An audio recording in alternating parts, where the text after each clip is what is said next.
माता सीता की कथा धन के भंडार भर देगी। यह कहानी सीता माता कहती थीं और श्री राम इसे सुना करते थे। एक दिन श्री राम भगवान को किसी काम के लिए बाहर जाना पड़ गया तो सीता माता कहने लगी कि भगवान, मेरा तो 12 वर्ष का नियम है, अब आप बाहर जाएंगे तो मैं अपनी कहानी किसे सुनाऊंगी। श्री राम ने कहा कि तुम कुएं की पाल पर जाकर बैठ जाना और वहाँ जो औरतें पानी भरने आएंगी उन्हें अपनी कहानी सुना देना। सीता माता कुएं की पाल पर जाकर बैठ जाती हैं। एक स्त्री आई, उसने रेशम की जरी की साड़ी पहन रखी थी और सोने का घड़ा ले रखा था। सीता माता उसे देख कहती हैं कि बहन, मेरा 12 वर्ष का नित्यनेम सुन लो। पर वह स्त्री बोली कि मैं तुम्हारा नित्यनेम सुनूंगी तो मुझे घर जाने में देर हो जाएगी और मेरी सास मुझसे लड़ेगी। उसने कहानी नहीं सुनी और चली गई। उसकी रेशम की जरी की साड़ी फट गई, सोने का घड़ा मिट्टी के घड़े में बदल गया। सास ने देखा तो पूछा कि यह किसका दोष अपने सिर लेकर आ गई है। बहू ने कहा कि कुएं पर एक औरत बैठी थी, उसने कहानी सुनने के लिए कहा लेकिन मैंने सुनी नहीं, जिसका यह फल मिला। बहू की बात सुनकर अगले दिन वही साड़ी और घड़ा लेकर सास कुएं की पाल पर गई। सास को वही माता सीता बैठी मिली तो माता सीता ने कहा कि बहन, मेरी कहानी सुन लीजिए। सास बोली कि एक बार छोड़, मैं तो 4 बार कहानी सुन लूँगी। राम आए लक्ष्मण आए, देश के पुजारी आए, नित नेम का नेम लाए, आओ राम बैठो राम, तपी रसोई जियो राम, माखन मिश्री खाओ राम, दूध बताशा पियो राम, सूत के पलका में मोठो राम, शाल दुशाला पोठो राम, शाल दुशाला ओढ़ो राम। जब बोलूं जब राम ही राम, राम सांवरे सबके काम, खाली घर भंडार भरेंगे, सबका बेड़ा पार करेंगे। श्री राम जय राम जय जय राम। सास बोली कि बहन, कहानी तो बहुत अच्छी लगी।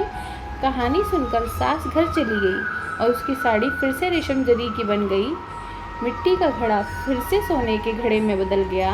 बहू कहने लगी, सासू माँ, आपने ये सब कैसे किया।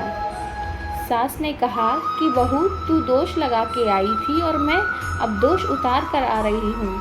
बहू ने फिर पूछा कि वह कुएं वाली स्त्री कौन है। सास बोली कि वह सीता माता थी, वह पुराने से नया कर देती हैं, खाली घर में भंडार भर देती हैं, वह लक्ष्मी जी का वास घर में कर देती हैं, आदमी की जो भी इच्छा हो उसे पूरा कर देती हैं। बहू बोली कि ऐसी कहानी मुझे भी सुना दो। सास बोली कि ठीक है, तुम भी सुनो। और सास ने कहानी शुरू की। राम आए लक्ष्मण आए, देश के पुजारी आए, नित नेम का नेम लाए, आओ राम बैठो राम, तपी रसोई जियो राम, माखन मिश्री खाओ राम, दूध बताशा पियो राम, सूत के पलका मोठो राम, शाल दुशाला पोठो राम, शाल दुशाला ओढ़ो राम। जब बोलूं जब राम ही राम, राम सांवरे सबके काम, खाली घर भंडार भरेंगे, सबका बेड़ा पार करेंगे। श्री राम जय जय राम। कहानी सुनकर बहू बोली कि कहानी तो बहुत अच्छी है। सास ने कहा कि ठीक है, इस कहानी को रोज़ कहा करेंगे। अब सास बहू रोज़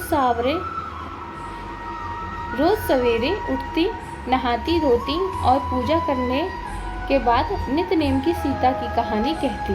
एक दिन उनके यहाँ एक पड़ोस की औरत आई और बोली कि बहन, ज़रा सी आँच दे देना।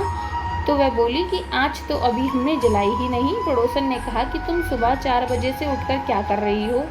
फिर उन्होंने कहा कि सुबह उठकर हम पूजा करते हैं, फिर सीता माता की नित्यनेम की कहानी कहते हैं। पड़ोसन ने उनकी बात सुनकर फिर कहा कि सीता माता की कहानी कहने से तुम्हें क्या मिला। वह बोली कि इनकी कहानी कहने से घर में भंडार भर जाते हैं, सारे काम सिद्ध होते हैं, मन की इच्छा भी पूरी होती है। पड़ोसन कहती है कि बहन, ऐसी कहानी तो मुझे भी सुना दो। फिर बोली कि ठीक है, तुम भी यह कहानी सुन लो। सारी कहानी सुनने के बाद पड़ोसन कहने लगी, बहन, कहानी तो मुझे बहुत अच्छी लगी। अब वह पड़ोसन भी नित्यनेम सीता माता की कहानी कहने लगी।